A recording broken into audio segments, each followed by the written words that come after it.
तुम्हारी सबसे बड़ी दुश्मन कोई और नहीं है, तुम्हारा अपना दिमाग है। हाँ, वही दिमाग जो हर पल तुम्हें शक में डालता है, डर में फंसाता है और बेवजह की सोच में डुबो देता है।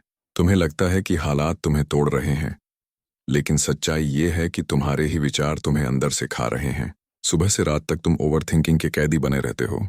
कभी अतीत में अटके रहते हो, कभी भविष्य की चिंता में डूब जाते हो। पर सच बताऊं, ये आदत अगर तुमने अभी नहीं छोड़ी तो तुम्हारा पूरा जीवन बर्बाद हो जाएगा। इस वीडियो में मैं तुम्हें वो मनोविज्ञान बताने वाला हूं जो बौद्ध शिक्षाओं से निकला है। ऐसा मनोविज्ञान जिसे अगर तुमने अंत तक सुन लिया तो सिर्फ तुम्हारी सोच ही नहीं बदलेगी, तुम्हारी पूरी जिंदगी बदल जाएगी। ये वीडियो हर किसी के लिए नहीं है, ये सिर्फ उनके लिए है जो अपने दिमाग पर पकड़ बनाना चाहते हैं, जो अपनी ओवरथिंकिंग की कैद से आजाद होना चाहते हैं। तो अगर तुम सच में अपने जीवन का मालिक बनना चाहते हो तो अभी कहीं मत जाओ, क्योंकि जो बातें अब तुम सुनोगे वो तुम्हारी जिंदगी को हमेशा के लिए बदल सकती हैं। ओवरथिंकिंग छोड़ो, दिमाग पर पकड़ बनाओ। कभी आपने गौर किया है, आपका दिमाग दिन रात बातें करता रहता है। सुबह उठते ही विचारों का शोर शुरू हो जाता है। क्या करना है, कौन क्या कहेगा, कल की गलती क्यों हुई, भविष्य में क्या होगा। ये लगातार चलने वाला विचारों का तूफान ही है जिसे हम ओवरथिंकिंग कहते हैं। और यही ओवरथिंकिंग हमारी सबसे बड़ी कैद बन जाती है। बौद्ध शिक्षाओं में कहा गया है कि इंसान का असली दुख बाहर की दुनिया से नहीं आता, बल्कि उसके अपने ही दिमाग से आता है। हम सोचते हैं कि हमें हालात परेशान कर रहे हैं, लेकिन असलियत ये है कि हमें हमारी सोच परेशान कर रही है। और जब सोच पर हमारा कंट्रोल नहीं रहता तो वो हमें अंदर ही अंदर तोड़ देती है। गौतम बुद्ध ने कहा था, मनुष्य वही बनता है जो वो सोचता है। इसका मतलब साफ है, अगर आपका मन बिखरा हुआ है तो आपकी जिंदगी भी बिखर जाएगी। और अगर आपके विचार स्थिर, साफ और मजबूत हैं तो आपकी जिंदगी भी वैसी ही होगी। लेकिन सवाल यह है कि हम अपने दिमाग पर पकड़ कैसे बनाएं। सबसे पहले समझना होगा कि ओवरथिंकिंग किसी भी समस्या का हल नहीं है। आप जितना ज्यादा किसी समस्या को मन में घुमाते रहेंगे वो उतनी ही बड़ी लगने लगेगी। ओवरथिंकिंग दरअसल उस आग की तरह है जिसमें आप खुद ही बार बार घी डालते हैं। बौद्ध दृष्टिकोण कहता है कि विचारों से भागना नहीं है, बल्कि उन्हें देखना है। जब भी दिमाग भागने लगे, जब भी बेवजह का डर और कल्पनाएं पैदा होने लगे, तो बस चुपचाप बैठकर अपने मन को देखो। जो विचार आ रहे हैं उन्हें पकड़ो मत, बस गुजर जाने दो। यही ध्यान मेडिटेशन की असली शुरुआत है। याद रखो, विचार आसमान में चलने वाले बादलों की तरह हैं। आप बादलों को रोक नहीं सकते, लेकिन आप ये तय कर सकते हैं कि उन पर ध्यान देना है या खुले नीले आकाश पर। आपका असली स्वभाव वो नीला आकाश है, शांत, विशाल और स्थिर। लेकिन आप हमेशा बादलों में ही उलझे रहते हैं। जब आप रोज थोड़ी देर खुद को शांत बैठने की आदत डालते हैं तो धीरे धीरे दिमाग पर पकड़ बनने लगती है। शुरुआत में मुश्किल लगेगा, विचार तेज होंगे, बेचैनी होगी, लेकिन अगर धैर्य रखा तो मन की जंजीरें ढीली पड़ने लगेंगी। यही वह अवस्था है जहां से असली ट्रांसफॉर्मेशन शुरू होता है। ओवरथिंकिंग की सबसे बड़ी बीमारी यह है कि ये इंसान को या तो अतीत में फंसा देती है या भविष्य की चिंता में डुबो देती है। लेकिन बुद्ध ने कहा, सच्चा जीवन केवल वर्तमान में है। अगर आप पूरी तरह से इस क्षण में जीना सीख गए तो आपका मन आपके गुलाम से आपके सेवक में बदल जाएगा। सोचो, अगर आपका दिमाग आपके आदेश पर काम करने लगे, जब आपको चाहिए तब वो विचार करे, जब आपको चाहिए तब वो शांत हो जाए, यही असली माइंड कंट्रोल है। और जो इंसान इस स्तर पर पहुंच जाता है उसकी जिंदगी में कुछ भी असंभव नहीं रह जाता। बुद्ध ने मन को नियंत्रित करने के लिए जो सबसे सरल लेकिन गहरी विधियां बताईं, उनमें से एक है सांस पर ध्यान। सुनने में ये बहुत आसान लगता है, लेकिन असल में यही सबसे कठिन अभ्यास है। क्योंकि जब आप सिर्फ सांस को देखने बैठते हैं तो आपको पता चलता है कि आपका दिमाग कितना भागता है, लेकिन यहीं से शुरुआत होती है। हर सांस के साथ आप खुद को वर्तमान में खींच लाते हैं। जब सांस भीतर जाती है तो उसे महसूस करो, जब सांस बाहर आती है तो उसे महसूस करो। धीरे धीरे आप समझोगे कि विचारों का शोर कम होने लगा है और यहीं से दिमाग पर पकड़ बनने की असली प्रक्रिया शुरू होती है। दूसरी बात, अपने विचारों से दूरी बनाना सीखो। आज हमारी सबसे बड़ी गलती यह है कि हम सोचते हैं कि हमारे विचार ही हमारी पहचान है। अगर मन कहता है कि तुम कमजोर हो तो हम मान लेते हैं। अगर मन कहता है कि भविष्य अंधेरा है तो हम डर जाते हैं। लेकिन बौद्ध शिक्षाओं में कहा गया है, तुम तुम्हारे विचार नहीं हो, तुम विचारों के देखने वाले हो, साक्षी हो। जब आप इस बात को समझ जाते हो तो दिमाग की पकड़ ढीली होने लगती है। अब आप विचारों के गुलाम नहीं रहते, बल्कि उनके मालिक बन जाते हो। यही मन पर नियंत्रण है। एक और महत्वपूर्ण अभ्यास है अनित्य को समझना। बुद्ध ने कहा था, सब कुछ नश्वर है। इसका मतलब ये कि न तो सुख स्थायी है, न दुख। लेकिन हमारा दिमाग यही भूल जाता है। हम दुख को स्थायी मानकर घबराते हैं और सुख को स्थायी मानकर चिपक जाते हैं। नतीजा यही होता है कि दोनों ही स्थितियों में हम ओवरथिंकिंग में फंस जाते हैं। अगर आप ये समझ लें कि हर स्थिति अस्थायी है, तो आपका मन हल्का हो जाएगा। ओवरथिंकिंग की पकड़ ढीली हो जाएगी और फिर आप पाएंगे कि आपका दिमाग अब आपकी कमान में आ रहा है। याद रखो, दिमाग पर पकड़ का मतलब विचारों को खत्म करना नहीं है, क्योंकि दिमाग का काम ही सोचना है। असली नियंत्रण का मतलब है विचारों को दिशा देना। जैसे नदी को आप रोक नहीं सकते, लेकिन उसे बांध बनाकर सही दिशा में बहा सकते हैं। इंसान की सबसे बड़ी ताकत यही है कि वो अपने मन को प्रशिक्षित कर सकता है, और जिसने ये कला सीख ली, वो अपनी जिंदगी को भीतर से बदल देता है। ये बदलाव बाहरी चीजों से नहीं आता, न पैसों से, न रिश्तों से, न शोहरत से। ये बदलाव तभी आता है जब आपका मन आपकी मुट्ठी में हो। धीरे धीरे आप महसूस करेंगे कि आप अब दूसरों की बातों से कम प्रभावित होते हो। कोई आपको गाली भी दे दे तो मन तुरंत प्रतिक्रिया नहीं करेगा। कोई आपकी तारीफ भी करे तो आप उसमें खोएंगे नहीं। ये संतुलन ही बुद्धि का असली रूप है। और जब आप इस अवस्था तक पहुंच जाते हो, तो आपको पता चलता है कि जिंदगी में कितनी ऊर्जा बेकार की सोच में बर्बाद हो रही थी। जब वो ऊर्जा बचती है, तो आप उसे सही दिशा में लगाते हो, अपने काम में, अपने रिश्तों में, अपनी साधना में। और यही असली ट्रांसफॉर्मेशन है। मन को नियंत्रित करना सिर्फ ध्यान में बैठकर ही नहीं होता। इसके लिए जरूरी है कि आपकी जीवन शैली भी वैसी हो जो दिमाग को शांत रखे और स्थिर बनाए। बुद्ध की शिक्षाओं में रोजमर्रा की आदतों को बहुत महत्व दिया गया है, क्योंकि अगर आपकी दिनचर्या बिखरी हुई है, तो मन भी बिखरा रहेगा। सबसे पहली आदत है सचेतनता, माइंडफुलनेस। बुद्ध कहते थे, चलते समय चलो, खाते समय खाओ। इसका अर्थ यह है कि आप जो भी काम कर रहे हो, उसमें पूरी तरह उपस्थित रहो। लेकिन आज हमारी आदत उलट है। हम खाते समय मोबाइल में उलझे रहते हैं, चलते समय दिमाग में भविष्य की योजनाएं बनाते रहते हैं, किसी से बात करते समय मन कहीं और होता है। यही बिखराव ओवरथिंकिंग को जन्म देता है।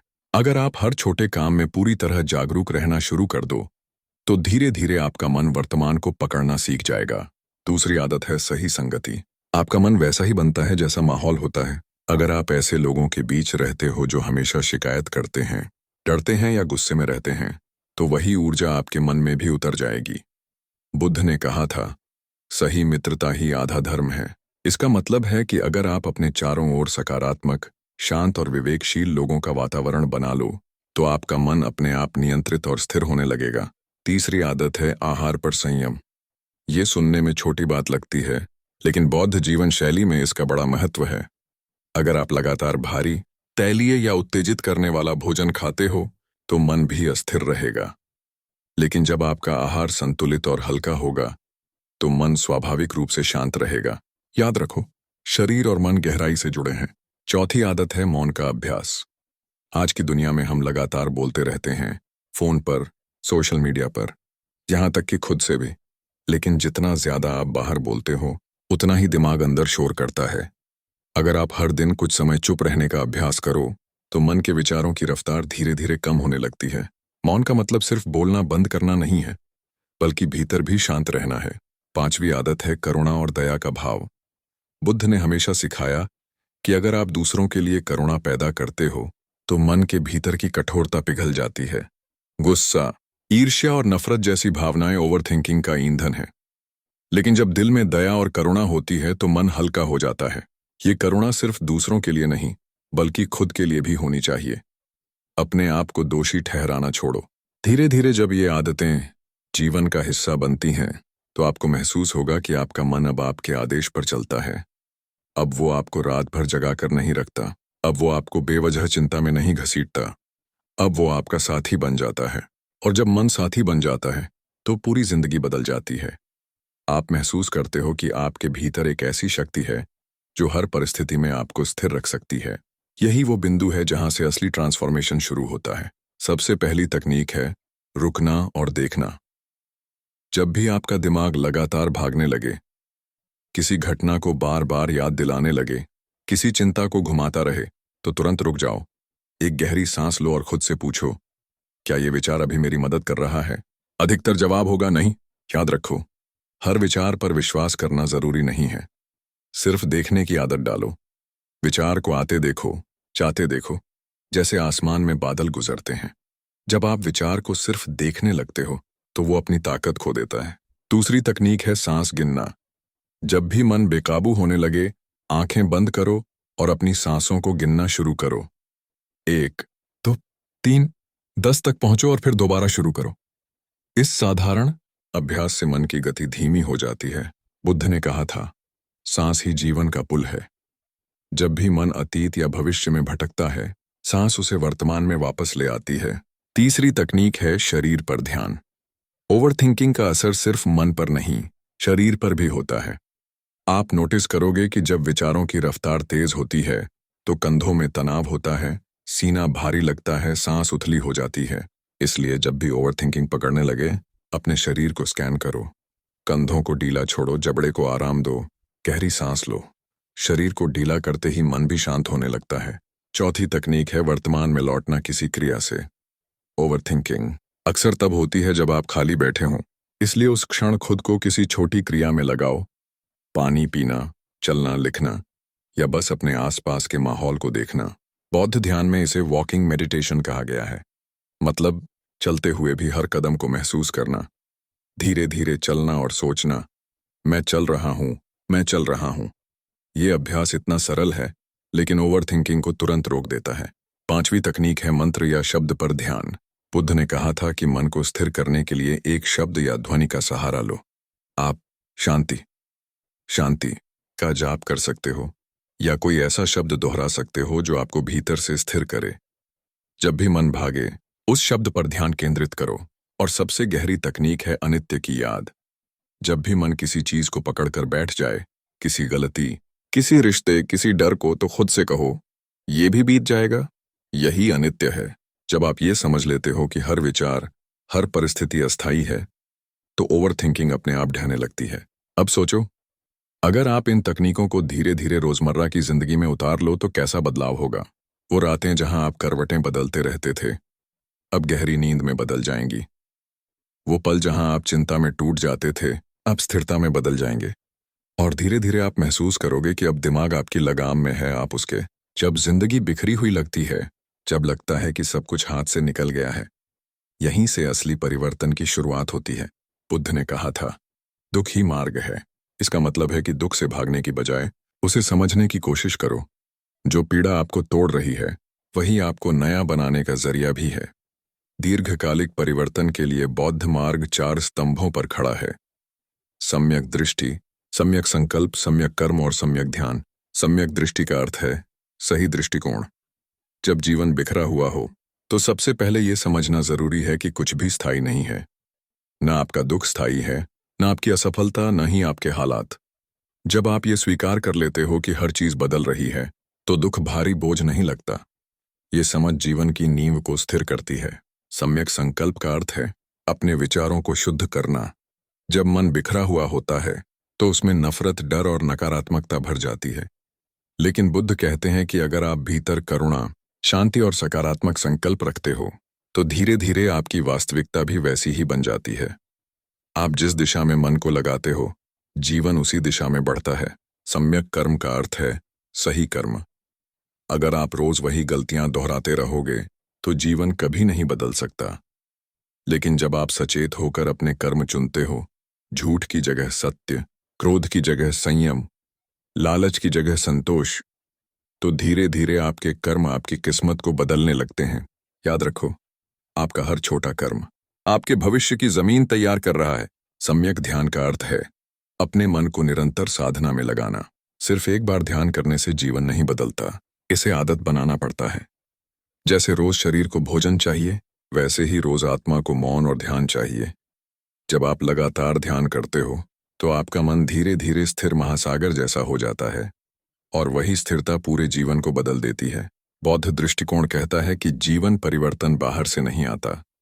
लोग सोचते हैं कि नौकरी बदल जाए, रिश्ते बदल जाएं, पैसा बढ़ जाए तो जीवन बदल जाएगा। लेकिन सच्चा परिवर्तन तभी आता है जब मन बदलता है। जब भीतर स्थिरता आ जाती है तो बाहर की कोई भी स्थिति आपको हिला नहीं सकती। कल्पना करो, अगर आपके भीतर इतनी शक्ति आ जाए कि कोई भी परिस्थिति हो, हानि, असफलता, अपमान, फिर भी आपका मन शांत रहे। सोचो वो जीवन कितना शक्तिशाली होगा। यही असली ट्रांसफॉर्मेशन है। जीवन में हम सब एक ही बात चाहते हैं, स्वतंत्रता। लेकिन हम समझते हैं कि स्वतंत्रता का मतलब है किसी के बंधन से आजादी, किसी नौकरी या रिश्ते से छुटकारा, या फिर पैसों की कमी से मुक्ति। पर बुद्ध कहते हैं कि असली कैद बाहर नहीं है, असली कैद हमारे भीतर है। हम अपने ही विचारों, इच्छाओं और भावनाओं के गुलाम हैं। सोचो, आप क्यों ओवरथिंकिंग करते हो? क्योंकि आप मन के गुलाम हो। आप क्यों गुस्से में फंस जाते हो? क्योंकि आप भावनाओं के गुलाम हो। आप क्यों दूसरों की राय से डरते हो? क्योंकि आप मान्यता की लालसा के गुलाम हो। जब तक ये गुलामी है, तब तक स्वतंत्रता सिर्फ एक सपना है। बुद्ध ने कहा था, जिस दिन तुम अपने भीतर की लालसा और भय से मुक्त हो गए, उसी दिन तुम स्वतंत्र हो गए। इस स्वतंत्रता को पाने का मार्ग सरल है लेकिन गहरा। सबसे पहला कदम है इच्छाओं की पहचान। हमारे भीतर लगातार इच्छाओं का तूफान चलता रहता है और हर इच्छा हमें किसी न किसी जाल में फंसाती है। जितनी ज्यादा इच्छाएं, उतना ज्यादा असंतोष। लेकिन जब आप इच्छा को पहचान लेते हो और कह देते हो, मैं इसे देख रहा हूं लेकिन इसका गुलाम नहीं बनूंगा, तो आप एक कदम स्वतंत्रता की ओर बढ़ जाते हो। दूसरा कदम है प्रतिक्रिया से मुक्ति। हम अक्सर किसी भी स्थिति पर तुरंत प्रतिक्रिया दे देते हैं। कोई कुछ कहे तो हम भड़क जाते हैं, कोई तारीफ करे तो हम उड़ने लगते हैं। लेकिन जब आप खुद को प्रशिक्षित करते हो कि प्रतिक्रिया देने से पहले बस एक सांस लो और उस क्षण को देखो, तो धीरे धीरे प्रतिक्रियाओं का दास होना बंद हो जाता है। यही असली आजादी है। परिस्थिति आपको हिला ना सके। तीसरा कदम है आत्मा को साक्षी बनाना। बुद्ध ने कहा था, तुम विचार नहीं हो, तुम देखने वाले हो। अगर आप इस सत्य को गहराई से समझ लेते हो, तो आपको पता चलता है कि चाहे कितने भी विचार आए, कितनी भी भावनाएं आए, आप उनसे अलग हो। तूफान समंदर की सतह पर हो सकता है, लेकिन गहराई में हमेशा शांति होती है। जब आप अपने भीतर उस गहराई को छू लेते हो, तो कोई भी बाहरी तूफान आपकी स्वतंत्रता को छू नहीं सकता। यही है इनर फ्रीडम। ऐसी स्वतंत्रता जहां पैसा, रिश्ते, हालात, असफलता या सफलता, कुछ भी आपके मन को बांध नहीं पाता। आप भीतर से उतने ही स्थिर और शांत रहते हो जितना नीला आकाश। सोचो, अगर आप इस अवस्था तक पहुंच गए जहां कोई भी परिस्थिति आपकी शांति छीन न सके, तो जिंदगी कैसी होगी? यही है बुद्ध की असली शिक्षा। यही है जीवन का सर्वोच्च परिवर्तन।